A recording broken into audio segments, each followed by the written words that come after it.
The esotericism of bullfighting. Bullfighting was sacred. The arena always represented the zodiac. And in the name of truth, we will say that, in reality, the 12 zodiac signs adorned the arena. They shone, sparkled, and radiated brilliance.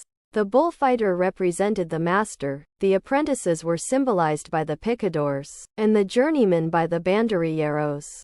Apprentices, journeyman, and master. Obviously, the apprentice is always on the beast, on the disguised horse, symbol of the mind. He tries to pierce the beast and succeeds, weakening it slightly. However, he is vulnerable from all sides, and the bull can easily pierce the beast with its horns. In any case, the apprentice, the beginner, can only be a picador. As for the journeymen, the banderilleros, it's different. They know how to handle the bull a bit better, but they are still not masters in the art. Taming the ego and then destroying it is not such an easy task.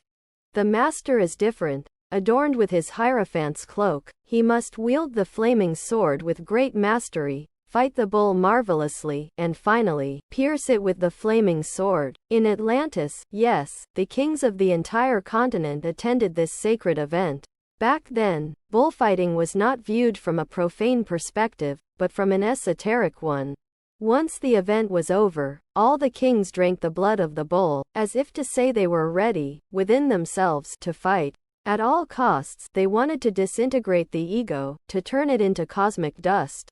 Thus, bullfighting is an event that comes from ancient times, from Atlantis, the famous, which once sank with its mighty civilization into the ocean that bears its name.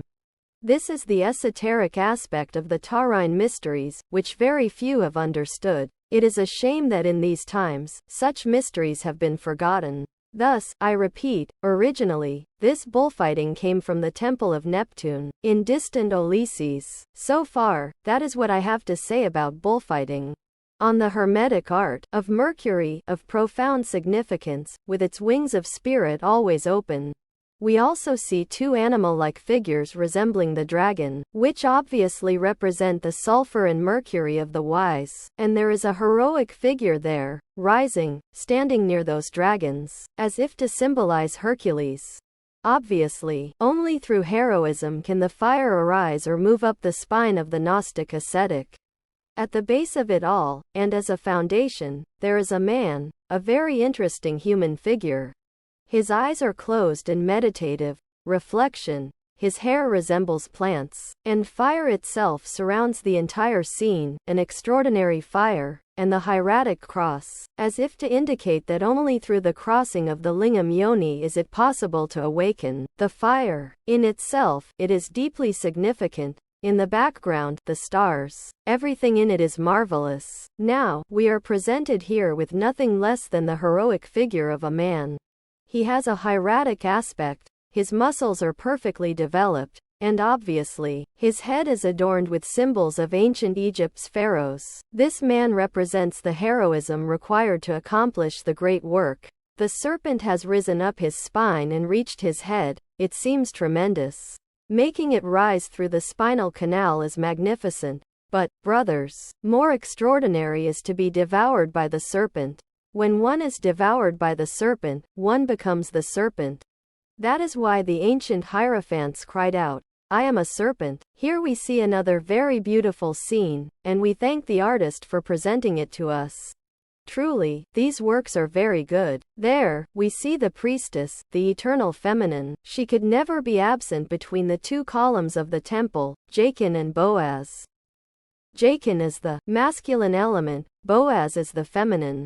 There is the Divine Mother Kundalini, seated between the two columns, the high priestess of the temple, the occult science. Obviously, she is what she always has been, and what she always will be.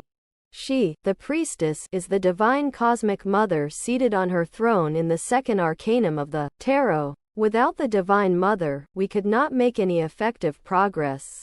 I recall, at this moment, painful times from the past, which I now share with you tonight. I struggled, many years ago, to eliminate certain inhuman elements from my psychological nature. The struggle was terrible. I suffered indescribably. I failed many tests and did not advance. One night, among many others, I arrived at the temple. The guardian at that door looked at me intently and exclaimed, among a group of brothers who worked in the ninth sphere and, after having worked, presented themselves at this temple, you are the most advanced. But now he said you are stagnating. Why? I exclaimed. Because you lack love. Naturally, I was astonished, for I had always felt a tremendous love for all my fellow beings.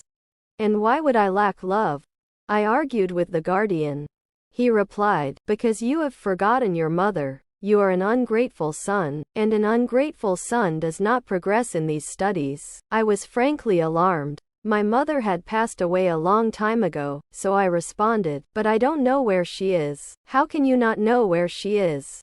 Impossible. What I am telling you is for your own good. Well, I'll try to figure something out, I said. I entered into meditation, seeking to understand the words of the temple's guardian, and in the end, I understood. In truth, that man was specifically referring to the Divine Mother Kundalini, to the second arcanum of the tarot, which you see represented there, to the High Priestess, to the fiery serpent of our magical powers. I focused intensely on her. I begged her to remove certain inhuman elements from my nature, and indeed, I was helped.